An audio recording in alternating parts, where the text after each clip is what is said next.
On Halloween of 2016, 4 years ago to the day, I wanted to end my life. Today, my fiancé and I are going to drive to the river in which I planned to drown, and we will talk to my parents about suicide, depression, anxiety, and social anxiety, some of the things that were bothering me during my high school and childhood. I was born into a very loving family. I had great parents, I had great siblings.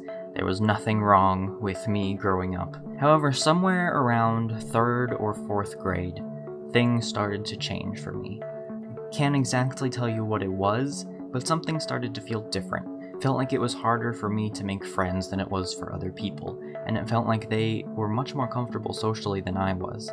It wasn't too bad though, and 3rd and 4th grade went by without too much of a hitch.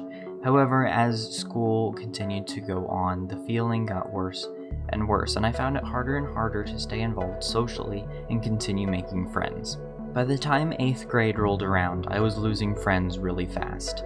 I started dating a girl, but she ended up breaking up with me before the relationship went anywhere too serious, and it was really just puppy love. After that though, I really lost most of all the friends I had, and I was left basically alone in 8th grade with my own thoughts and feelings, which wasn't very good for me. The reason I'm making this video is because there are so many people out there who are in school or out of school, maybe they're adults, maybe they're kids, who are feeling this way, who are feeling depressed, anxious, lonely, feel like they can't make any friends. My situation is not a one-time event. This isn't about me. This is about all the people who are suffering from social anxiety, depression, or thoughts of suicide. The aim of this video is to help those people. The first year of high school was really hard for me. I did have 2 internet friends who I was very, very close with. However, I had nobody in my real life who I could turn to outside of my family, and I didn't go to my family. I couldn't make friends. I was so lonely. I remember going into school every single day, feeling like it was the same thing over and over and over again. Every day I would walk into that school, I would sit by myself for lunch, I would sit by myself for class, absolutely everything, all alone. I would barely talk throughout every single day.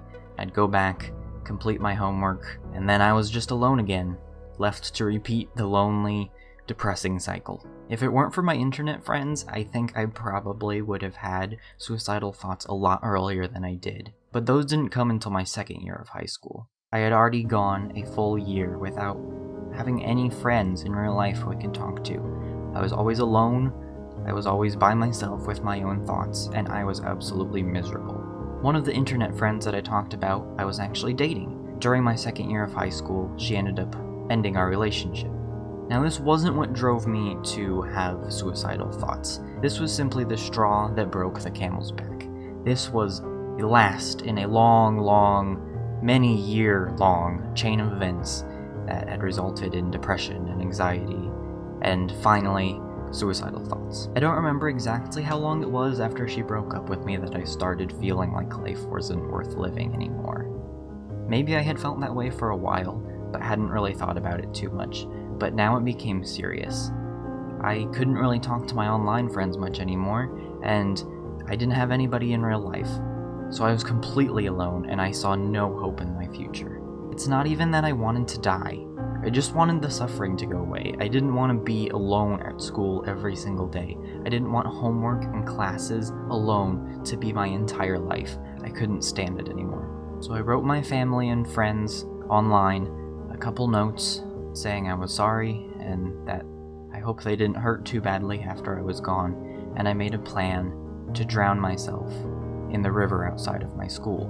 When you're in that state of mind where you can't see any hope, and you're only looking at what your problems are and what's inside your own head, and you can't think outside of yourself. It's not that you're trying to be selfish, but you genuinely can't see that anybody cares about you. So I told my online friends, who I was talking to less and less every day, that I was basically saying goodbye to them. I told them they wouldn't hear from me again, and I was sorry, and that I loved them. To my surprise, and to my anger, they ended up calling my parents at about midnight on October 31st of 2016, telling them about my plan. My parents burst through the door and slept with me in my bed so that I wouldn't try to do anything until the morning when they got me emergency counseling and I got diagnosed with depression, social anxiety, and general anxiety, all three of which I still somewhat struggle with to this day. I ended up going on medications and receiving a bit more therapy for it. The medications were a huge help, and I still am on them to this day. But again, this isn't just about me. I want to talk to my parents and my fiance about how they saw the situation. My parents were much more involved in my life before I got better, and my fiance was much more involved in my life after I got better. I want to combine these perspectives and talk to people about what friends and family members can do for people who have depression or are considering suicide. In the description of this video, I'm going to put some links that could help people who are depressed or suicidal. If you know someone or you are someone who is struggling with these thoughts, then please check out the links down below as they can be really helpful resources for you. Oh, looks like we're arriving at the river. Let's go talk to my family and fiance. So we made it here. We're gonna meet my parents here and kind of talk about what happened 4 years ago. So this parking lot is my school parking lot. So you can see just how close the river is to my school. Almost fell into a tree. Fiance saves the day. I'm gonna move to that next tree. That tree won't hold you if you fall. I mean, it might catch you a little bit. This'll hold. Didn't realize we'd be hiking today, huh? Just gonna jump here. Do not jump, Jay. Why? Break your ankle. There's a rock right there. Don't, like 2 feet. You don't jump. It's like 2 feet. You step down carefully before you twist your ankle. I jump.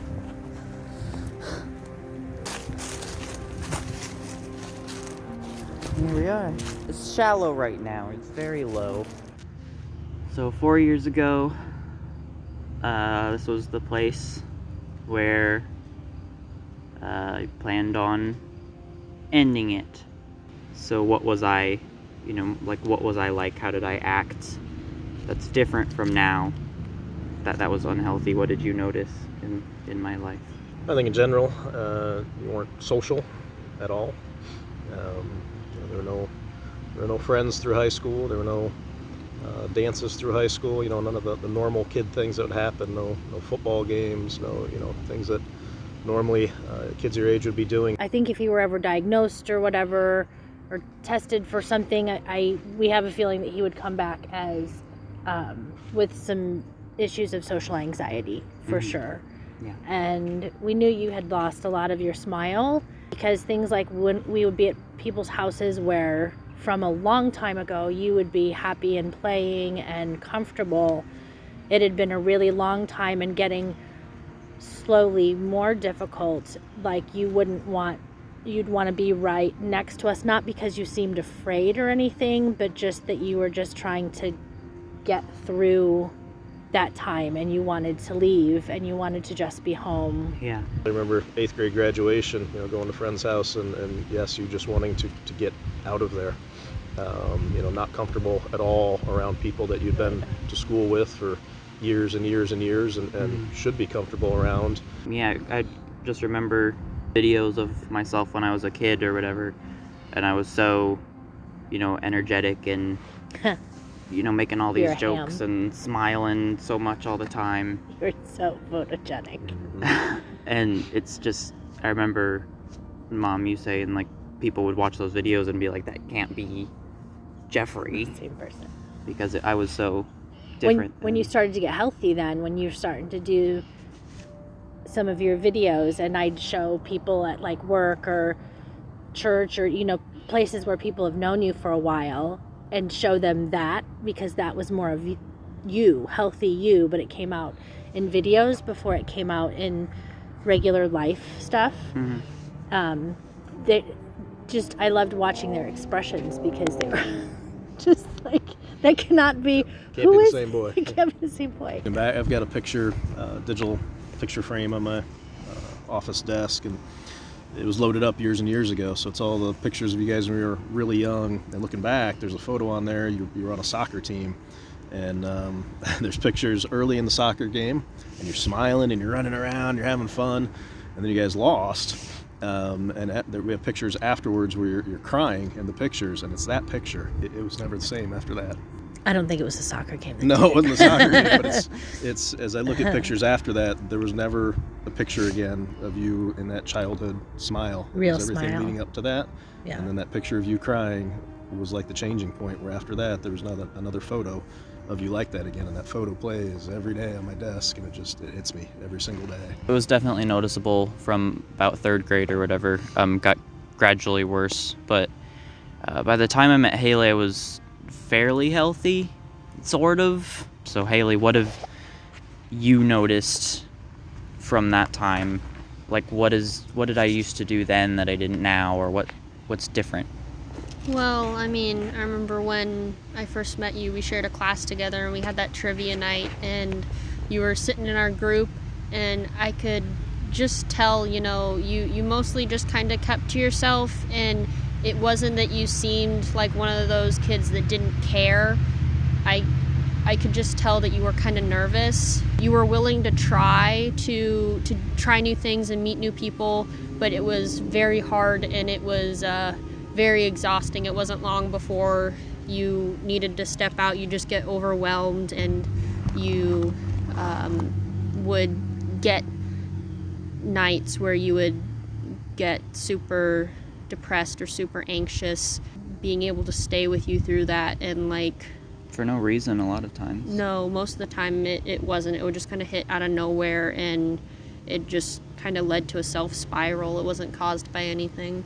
So one of my main purposes of making this video isn't to, talk about, oh, my life was so bad and look how much better I am, but more of it's supposed to be something that people online, people watching this video can look at and say, I see myself in that situation, and maybe they're in a spot right now where they haven't gotten better, and it's still in that really hard spot for them, and maybe they are considering suicide, or they're depressed or anxious or socially anxious. And so what do you think were some of the things that led to wanting to die, and what are some of the things that helped to bring me out of that? After the immediate response of that evening and the next day, and things we did for you immediately, I think getting you the proper care, right? Seeing the proper people, and getting you medicated to get that chemical balance correct. Meds have definitely been big, because I can even tell when I'm at college and I forget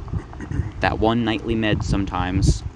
I won't even realize that I forgot to take it, and then I'll just start feeling weird, and Haley will notice, and she'll be like, did you get your medicine tonight? And I said, nope. If you think somebody's in trouble, to check on them, to not just think you can take care of it with your own friends, or just being a friend is not enough. Sometimes you need help. Having it come to light and come out in the open was huge, not only because it got me medication, but it also showed me that people cared, and that this was a really big issue, and that it couldn't continue like this. It's not okay, and something has to change. So it coming to light was a really big help for me. But Haley, do you have anything that you think might have played a part in causing it or stopping it? Well, like you said, and like your mom said, I don't think it came out of a place that you sincerely wanted to die. It's the anxiety and not having friends, and that puts you in a very lonely, dark place, and having the depression play into it even more. I mean, you talked about that every day, and I can relate to this too, and I think a lot of kids can, that it feels like you wake up, you go to school, you're going through the motions, all the same classes, all the same people, you go home, you do homework, and you're just there at home. I know in my life personally, I was trying to hide it. I didn't want people to give me all this attention and try to say, well, go find more friends and let's send you to these social activities, because that was going to stress me out more. Right. There was something wrong with me. That was the hard balance, was because where some people are just, and we heard that a lot of, just make him go to this, this birthday party or whatever. The kids love him. They really like him, because I think for a healthy kid, everybody feels anxious thoughts and gets, has some level of anxiety in their life. But I think for some kids, it's kind of like, you're nervous, and do the kids really want you there, and will you fit in? And so these really well-meaning people were just like, just make him go. The kids really want him there. Like, they really like him. And it's kind of like, yeah, that's really not the problem. And it's not the answer. It's going to make it worse. But then how do we really struggled a lot as parents with, when do we push and when do you kind of circle the wagons and say, no, we're not going to make them go to this function. We are all going to stay home, because that's where we can at least see him smile a little bit and laugh and participate. People had no idea how awkward it was. And it starts becoming the cycle of, well, oh, nobody's coming to talk to me. They don't really care about me, when really, I mean, it's, again, not your fault, but it's kind of, you withdraw and it just perpetuates this cycle. And that's sometimes why you can't handle it on your own. And even, well-meaning friends and family, like, it's not just enough to be like, I'm here for you. That's a big part of it. But sometimes, like, realizing when you've got to get the push and say, we need a professional. And sometimes, like with depression, a lot of it is chemical, and it is not something that you can just chin up, buttercup. It doesn't work that way. And getting in contact with the right people and letting your loved ones know that, like, I really need help can sometimes be eye-opening for them. I've got one more question, and I'll start answering it first. Just of kind of what advice would you have for people who are going through this situation? So me as the person who's going through it, Haley as a friend, fiance, girlfriend, you as parents, how would you advise people who are going through this situation what to do? So after high school, I told myself that I would try to open up to people, and I would try new things, and I wanted to change. And I think that when I met Haley, she was the first person that I was really able to open up with and be vulnerable with. And it wasn't that I had never been open and vulnerable with people before. I think I'm typically, in my relationships with people, I'm very open and honest and, truthful about that type of thing. But I wasn't in the mentality that I wanted to change, because it was easier for me to stay where I was at, and it was more comfortable doing the things I already knew rather than pushing myself to connect with people and have friends and try different ways. So when I met Haley, I was in a mindset that I was able to change and be more comfortable, and I think that has allowed me to grow a lot more. That mindset of being willing to change and saying, I can't do this anymore, something has to change, whether that's medication or therapy or just pushing yourself to find new friends and push yourself more than you're comfortable with. I think that was huge for me. You don't have to get that desperate, and I just want to encourage people, like, there's so much hope, and don't think you have to get to that point before it's like, okay, well, maybe I need help now. What would you say specifically to friends or romantic partners? You are the first support network, because you're the only one who can see that person is struggling and be able to encourage them to get help. But that can't be where it's gotta end, and especially like if meds are what's gonna help them. Don't be afraid to say that, like, I don't have all the answers, I don't have all the tools to help you get where you need to be, but I'm willing to stay with you through every step of getting to someone who does know. Yeah. But what would you guys say as to the parents of people who are hurting like this?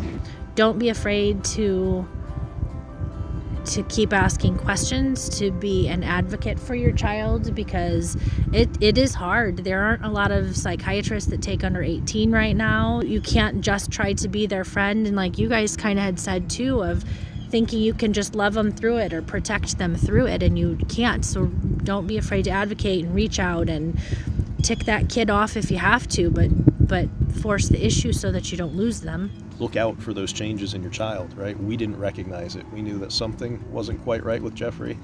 Something wasn't quite the way it used to be. but we couldn't put our finger on it. And don't be afraid to talk to them about it. Don't be afraid to talk to professionals about it and get help from there, from adults, support system, and see if anybody else is dealing with it. I think that's kind of the point of this video, right, is to get it out there and put it out there for other people that are going through the same situation, to educate them and help them through it. Same thing here for parents. Look for those folks that there's other people that have gone through it, right? So same thing for the child going through it, the person going through it, thinking they're all alone. That's how the parent feels too, Yeah. right? We didn't know. We thought we were the only ones in this situation. We didn't know how to handle it. But then when it does come to fruition and you realize what is going on, absolutely love them through it, because we could have reacted one of two ways. And I think one way we could have reacted, you wouldn't be here right now. We chose the other path. We trusted in the Lord, and we prayed, and we loved on you. We got you the care you needed and understood, and rather than getting angry, we just loved on you. Whether you wanted that at the time or not, I don't know, but that's what we did. And we got through it as a family, and thank God you're sitting here today with us. It was really cool to talk to my family and fiance about how they saw this situation, and I think their tips for how romantic partners, friends, and parents can handle this situation for someone who is suicidal is really important.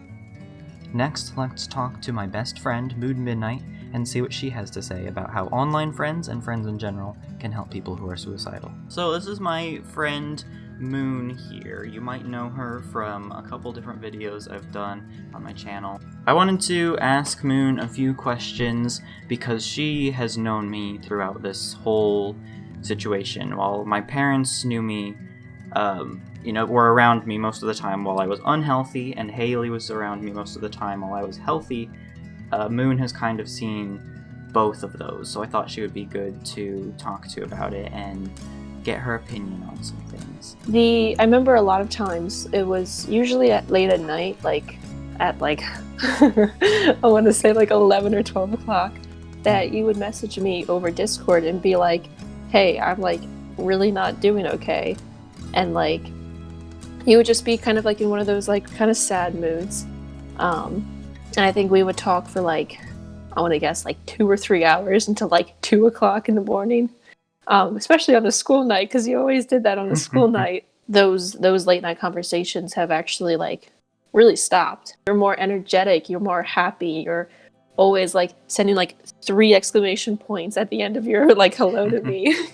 So I noticed that even before both you and I graduated, I noticed that you didn't need as much convincing to call me or call someone else. You weren't as nervous. You weren't as jittery. I talked some with my parents and Haley about how there was a mindset change, after I got diagnosed and everything, where I wanted to try to be healthy and I wanted to push myself in different ways and put myself out there. And I think that's probably why you started, seeing that I wasn't as afraid to call or do different things like that. It was definitely a pivotal point, and you had told me about that too. The other hardest part was relationship stuff. And I think once you get involved into relationship kinds of things get very complicated. I think you were just being hit, you were trying to climb up a mountain and you were just getting hit by rock after rock after rock. And I think that kind of pushed you in that direction. Yeah, that's a good point, because I did have a few relationships in high school, and those were basically the only people I made friends with were people that I eventually dated and then, got broken up with by. And I think I kind of had only one friend, and then I'd get into it really fast, get really deep with that person, and just depend on them so much that I wasn't my own unit, and I would just totally put everything I was into that one person, and then when they would cut it off, that just reinforced that, you're bad, you don't have any worth, and that type of stuff. So, those relationships I was a little bit happier while they were going on, but then as soon as they were done, I was right back to where I started, maybe even lower. So what do you think helped me get out of that state? What changes helped? So I'm going to go with the easiest one. And I'm going to say the easiest one was definitely college. Mm-hmm. And the fact that you knew you were so close to graduating, And the fact that, like, you're like, I'm almost done with this chapter, I'm going somewhere new, I don't know these people, like, I'm gonna start fresh. And I think that is extremely helpful. And I really do not want to give myself credit, because this was an uphill battle all on your own. But I definitely think, like, just me kind of like giving you a small nudge every now and then throughout high school. Some context for everybody watching. Moon and I met like 3.5 years ago-ish, and she lives in a different state than I do, so I've never actually met her in real life, but we've been best friends for probably like 3 years-ish. So although I've never met her, she has been here for 3 years, and I totally agree that's been a huge outlet. Like, even when people would leave, or, you know, I'd try to make a friend and it didn't work out or something like that, I always had Moon to turn back to, and even though she wasn't here physically, that definitely helped a lot. If you're physically there with them, try to get them out doing things. Like, if you say, hey, let's go to, I don't know, a restaurant or a cafe. Hey, if they like nature, go on a hike, like a 15-minute trail walk. Or like, just do the small things, like just physically be there, physically be in their presence, even if it's for 5 minutes a day or 5 minutes every other day. Just kind of being there will reinforce them being like, hey, I have someone who's kind of here for me. I think if you're online and you have an online friend who has depression, I think just constantly texting them being like, hi, how was your day? Even if that's all you talk about, then you know what? They've got one person who keeps checking in on them. Don't argue with them, because arguing with them is not going to do anything, and it's probably going to make them more angry. Right. I know for us, like, calling was really nice. Just be able to physically say those words and talk about how I was feeling, that was really helpful. Definitely, because vocalizing it is also very important. And if you can do a call, even if it's not a video call and it's just a regular call, do it anyways, because writing it or texting it is not the same as physically saying it. Right. And I know that can mean a lot to someone. Definitely. The reason I'm making this video is not to share a sob story or make anyone feel sorry for me. I am doing so much better than I have ever been in my entire life. The meds are really helping, and I am so healthy. I am so happy with my fiance and soon-to-be wife, and I am living life to the fullest. However, that can't be said for a lot of people out there. There still are a lot of people who are suicidal or fighting depression, anxiety, and all sorts of different mental disorders. The reason I make this video is to show them that there is hope. I'm going to leave resources in the description, and I hope that this conversation with my parents, fiance, and best friend have been helpful to you. If you are or know someone who is dealing with these issues, please remember that there are people out there who care about you, even if you can't see it. I certainly couldn't see that anybody cared about me, but I was wrong. I would also really encourage you to look to the Christian Bible for places to get inspiration and healing from. That has been absolutely the most majorly impactful thing on my life. It is where I find purpose, it is where I find hope, and it is where I find meaning in my life. Without the Bible and God, I would have nothing. Please make sure to share this video with anyone who you think is hurting, or if you know someone who's depressed or suicidal, or friends of people who are depressed or suicidal. I know it is really hard to handle that when you don't know how to deal with it. Remember that you are not alone in dealing with this, whether you are the person struggling or whether you're a loved one of the person struggling. There are trained counselors and psychiatrists who can help with these problems in a way that no friend can. Don't take this all on yourself. Reach out for help, and things can get better.